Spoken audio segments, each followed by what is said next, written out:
우리가 이제 달리기를 시작하면 아침에 달려야 하나? 저녁에 달려야 하나? 어떤 게 더 좋을까? 이런 생각들을 많이 하시거든요.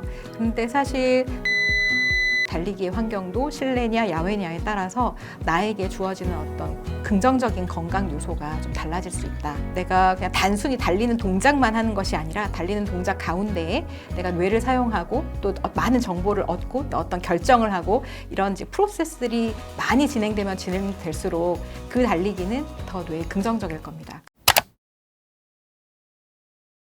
저는 아침에 일어나자마자 달리러 나가는 편이고요. 그래서 달리면 1시간 정도, 대략 한 10km 정도 달리고 들어옵니다. 그리고 뭐 출근 시간에 여유가 좀 많다거나 혹은 많이 일찍 일어났다거나 하면 아침에 좀 더 달리기도 합니다. 그리고 주중에는 보통 그런 형태로 이제 주로 새벽 달리기 정도를 하는 편이고요. 주말에는 좀 날씨가 춥거나 하면 낮에 달리고 또 아니면 햇볕을 좀 내가 쬐고 싶다. 그러면 이제 햇볕이 좀 많은 시간에 달리고요. 그리고 저녁 달리기도 하기도 합니다. 근데 주말에는 어쨌든 시간적 여유가 주중보다는 많기 때문에 장거리 훈련 같은 경우는 주말에 주로 하는 편이고요. 주말에 저희가 좋아하는 거는 이제 남산을 좋아하는데 남산에 가서 달리기 하는 것도 굉장히 즐겨 합니다. 저는 이제 극도로 야외 러닝을 즐겨하는 사람이고요. 트레드밀 러닝은 제가 좀 어려워하는 이제 달리기 형태입니다. 일단 야외를 나가면 달리기 자체는 좀 고되고 힘들지만 내 눈에 들어오는 여러 가지 뭐 시각적인 자극이나 아니면 내 귀에 들리는 뭐 새소리나 혹은 뭐 바람, 느껴지는 바람 혹은 온도, 햇빛 이런 것들이 있어서 힘든 그 달리기에 집중하기보다는 뭐 이런 생각도 하고 저런 생각도 하고 또 이걸 구경하기도 하고 뭐 예쁜 걸 보다 보면 또 좀 모르고 그냥 막 달리기도 하고 그래서 그런 즐거움이 있어가지고 저는 야외 러닝을 극도로 좋아하고요.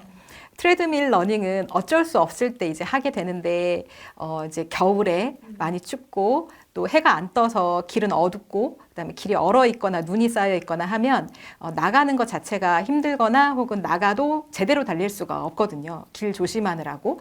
그러면 그런 경우에는 이제 트레드밀을 어쩔 수 없이 저도 쓰는데 그래서 최근까지도 트레드밀 러닝을 좀 했었습니다. 그런데 확실히 트레드밀 러닝을 하면 이제 야외 러닝을 할 때에 비해서는 제가 어떤 스트레스를 푼다든지 좀 마음이 이완된다든지 혹은 어떤 뭐 생각에 좀 이런 생각 저런 생각 하면서 아이디어도 얻고 뭐 이런 것들이 좀 줄더라고요. 그래서 트레드밀 러닝은 저에게는 그냥 달리기 그 자체, 그 이상도 이하도 아닌 것 같고요. 근데 야외 러닝의 경우는 이걸 꼭 달리기로만 생각하게 되지는 않고 달리면서 부가적으로 얻는 것들이 참 많아가지고 저는 야외 러닝을 더 많이 하고 있습니다. 우리가 이제 달리기를 시작하면 아침에 달려야 하나? 저녁에 달려야 하나? 어떤 게 더 좋을까? 이런 생각들을 많이 하시거든요. 그런데 사실 그런 세밀한 차이 정도는 사실 그렇게 크게 중요하지는 않습니다. 그래서 저는 뭐 새벽에도 달려보고 아침에도 달려보고 또 저녁에도 달리고 뭐 주말에는 낮에도 달리고 이렇게 여러 번 바꿔가면서 이런저런 달리기를 해보는데요. 사실 그 달리기는 저에게 다 좋았고요. 그런데 이제 예를 들면 저는 하루에 달리기를 먼저 하고 일과를 시작하는 것이 그 달리기를 빼먹지 않게 해주더라고요. 오늘은 뭔가 좀 시간이 아침에 많이 좀 분주해서 아침에 출근 전에 달리기를 하기 어려웠다. 그러면 일단 출근을 해서 뭐 중간에 그 점심시간이라도 달려야지. 그럼 점심시간에라도 못 달리면 뭐 오후에 혹은 저녁에라도 달려야지. 이렇게 마음을 먹고 준비 다 해가지고 출근을 한단 말이죠. 그런데 사실상 그렇게 되면 일과가 계속 바쁜 일들이 새로 생기거나 혹은 뭐 식사를 했는데 너무 배가 부르게 식사를 해서 이 배로는 못 뛰겠어. 뭐 이런 류의 핑계들이 생깁니다. 그래서 저는 아침에 일단 달리기를 끝내놓고 그리고 이제 나머지 일과를 그냥 하는 것이 가장 좋았던 것 같아요.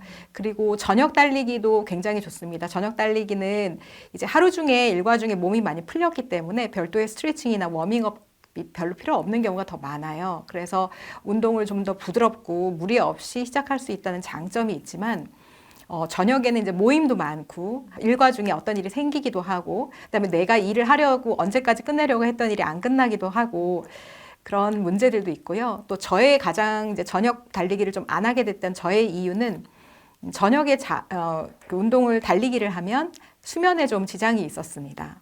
예, 저녁에 달리기를 하면 심박이 많이 올라가고 그다음에 몸이 각성 상태가 되기 때문에 이 각성 상태에서 몸이 다시 수면 전 상태로 좀 안정적으로 가기까지 시간이 상당히 소요가 되고요. 그리고 달리기를 하면 심부 체온이 올라가거든요. 체온이 올라가는데 체온이 상승하면 숙면에 들기 어려워집니다. 그래서 저는 저녁 달리기를 했을 때 그때 이제 잘 숙면에 취하기 어려운 경험들이 몇 번 있어서 이제 달리기는 가급적이면은 출근 전 새벽에 하는 것이 좋겠다 이런 루틴이 만들어졌고요. 그런데 이제 각자의 삶이 좀 다르고 생활 패턴도 좀 다르고 어떤 사람들은 저처럼 이제 수면에 그렇게 예민하지 않으실 수도 있기 때문에 그런 분들은 또 맞춰서 하시면 될 것 같습니다. 그리고 이제 제가 아침에 달리기를 하러 나갈 때는 공복에 이제 기상 직후에 바로 나가기 때문에 뭘 먹지 않고 공복에 달립니다. 그런데 공복에 달렸을 때 보통은 처음에 적응이 안 되신 분들은 좀 힘들다라고 느끼실 수 있는데요. 저처럼 이제 공복 달리기를 굉장히 좀 지속적으로 많이 했던 사람들의 경우는 공복 달리기가 오히려 더 편한 경우도 많습니다. 그리고 뇌 건강 측면에서 공복 혹은 뭐 새벽 혹은 저녁 달리기 어떤 게 더 좋냐 이렇게 물어보면 사실 그 차이는 아직은 정확하게 연구가 되지 않았기 때문에 뭐라고 말씀드릴 수는 없고요. 어쨌든 그런 세밀한 차이에 신경 쓰시기보다는 달리기 자체를 꾸준하게 하는 것이 훨씬 좋다. 일단 그것이 핵심이다. 이 사항을 기억하시면 좋을 것 같습니다. 네, 달리기에 이제 호흡법 말씀하시는 분들이 많이 계신데요. 호흡은 자연스럽게 하시면 됩니다. 그래서 어떤 뭐 특정 리듬 혹은 특정 뭐 방법 이런 것들은 없고요. 결국 우리가 달리기라는 것은 고강도 운동이고 내 몸의 산소 요구도가 그만큼 높아진다는 뜻이거든요. 심장도 많이 뛰고 빨리 뛰어야 하기 때문에 그리고 피를 많이 짜줘야 되기 때문에 심장의 일도 올라갑니다. 그러면 심장이 충분히 일할 수 있을 만큼 산소가 잘 공급이 돼야 되고요. 또 우리가 달릴 때 주로 쓰는 근육도 굉장히 산소가 많이 필요하기 때문에 산소를 충분히 이제 흡입을 해야 되거든요. 그렇기 때문에 몸에서 요구되는 그 산소의 그런 요구도에 따라서 자연스럽게 호흡을 하시면 되고요. 보통 뭐 발에 맞춰서 2번 들이마시고 2번 내쉬고 뭐 이런 류의 이제 호흡법도 제시가 되고 있는데 결국은 초반에 초보자들은 이제 약간 그런 조언을 조금 따라 볼 필요도 있기는 한데 본인이 달려보다 보면 본인의 루틴이 생기게 되어 있습니다. 그래서 호흡법은 사실 저 같은 경우는 호흡을 거의 신경 쓰지 않고 뛰거든요. 뭐 내가 숨을 어떻게 쉰다, 어디로 쉰다 이런 것들 전혀 신경 쓰지 않고 그냥 내가 달리다 보면 그 달리기의 페이스에 맞게 숨을 쉬게 되는데 그냥 그렇게 자연스럽게 되어지는 호흡을 하고 있고요. 뭐 특정 방법, 그러니까 예를 들면 코로 호흡을 해야 한다 이런 방법은 뭐 절대적이지가 않습니다. 특히 아주 천천히 뛰시는 분들은 코 호흡을 해도 되지만 코 호흡을 안 하고 입을 벌려서 뛴다 그러면 뭐 크게 문제가 되는 것이 전혀 없기 때문에요. 저는 늘 입 벌리고 뛰고 입으로 호흡하고요. 그래서 제가 이제 예전에 10km 달리기 대회에 나갔던 적이 있어요. 작년 일이었는데 그때 이제 10km 대회는 사실 전력 질주 비슷하게 하거든요. 뭐 이거 단거리 달리기의 스프린트와 비교할 수는 없지만 그래도 풀코스보다는 1시간 이내로 빨리 달리면 되는 것이니까 사람들이 보통은 자신이 낼 수 있는 굉장히 빠른 속도로 달립니다.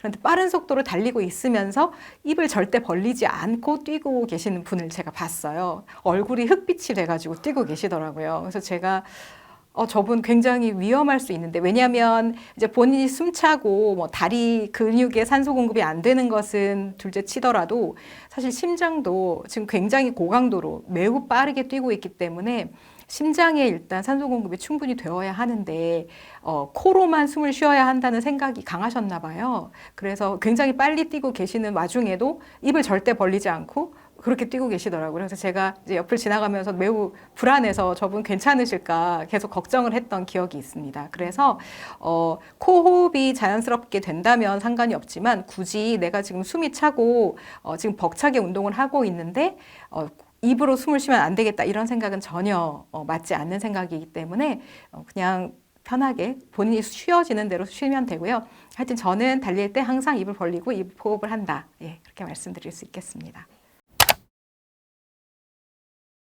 야외 러닝과 이제 실내 트레드밀 러닝의 차이는 아까 말씀드렸던 것처럼 여러 가지 감각 정보가 나에게 들어온다. 그리고 그런 감각 정보를 내가 적절히 처리하고 또 그로 인해서 어떤 이제 생각의 흐름이 유도가 된다. 이런 측면이 있고요. 그 다음에 이제 스트레스의 해소나 이완도 좀 다를 텐데요. 달리기에서 실내 러닝과 야외 러닝의 차이를 규명한 연구는 없는데 실제로 여러 연구에서 이제 같은 어떤 조건의 사람이 야외에 있을 때와 실내에 있을 때 어떻게 달라지는지를 본 연구들은 있는데요. 대표적으로 창밖 풍경 연구? 아마 번역을 하자면 그럴 겁니다. 그런 연구가 있어요. 이게 무슨 연구냐면 외과 수술을 받은 환자들, 그래서 수술 때문에 입원한 환자들을 어떤 사람들은 밖에 경치가 너무 좋은, 경치가 아주 잘 보이는 방에 입원실에 두었고 어떤 사람은 맞은편 건물의 벽이 보이는 창이 있는 입원실에 두었습니다. 그래서 그 두 군이 회복이 어떻게 되고 그리고 그 어떤 뭐 피검사 수치라든지 뭐 이런 것들이 어떻게 되는지를 비교했던 연구가 있어요. 굉장히 유명한 연구인데요. 이 연구에서 밖에 벽돌벽이 보이던 그런 방에 있는 사람보다 그냥 자연을 많이 봤던 그 사람들의 회복이 훨씬 빨랐다라는 것이 규명이 되었거든요. 그래서 우리가 사람이 이게 자연 속에서 어떤 자연에서 주어지는 여러 가지 좋은 그런 리소스 이런 것들에 접했을 때 훨씬 좋아진다라는 것은 사실 다양한 측면에서 연구는 되어 있습니다. 그게 이제 달리기에서는 연구가 좀 안 되어 있지만 뭐 그래도 미루어 저희가 짐작할 수 있는 것이죠. 달리기의 환경도 실내냐 야외냐에 따라서 나에게 주어지는 어떤 긍정적인 건강 요소가 좀 달라질 수 있다 이렇게 볼 수 있습니다. 그래서 좀 이제 그런 어떤 의학적인 증거도 있지만 제 개인적으로도 제가 똑같은 달리기를 하고 똑같은 속도로 똑같은 시간 거리를 달려도 이제 밖에서 달리는 것과 실내에서 달리는 것의 그 차이는 굉장히 커서 저는 야외 러닝이 아마도 훨씬 더 긍정적인 영향이 있을 것이다 이렇게 생각하고 있습니다. 그리고 산에서 뛰는 것 같이 이제 어떤 길이 고르지 않고 내가 어디로 가야 될지 순간순간 계속 정보를 찾고 결정을 해야 되는 그런 환경들이 있잖아요. 그런 경우에 뇌의 어떤 볼륨이나 그리고 뇌에서 어떤 그 구조, 기능 이런 것들이 더 많은 변화가 생긴다라는 연구도 있습니다. 그렇기 때문에 아마도 내가 그냥 단순히 달리는 동작만 하는 것이 아니라 달리는 동작 가운데에 내가 뇌를 사용하고 또 많은 정보를 얻고 또 거기서 어떤 결정을 하고 이런 이제 프로세스들이 많이 진행되면 진행될수록 그 달리기는 더 뇌에 긍정적일 겁니다. 그래서 그런 측면에서도 실내 달리기보다 야외 달리기가 더 좋을 것이라고 미루어 짐작할 수 있습니다.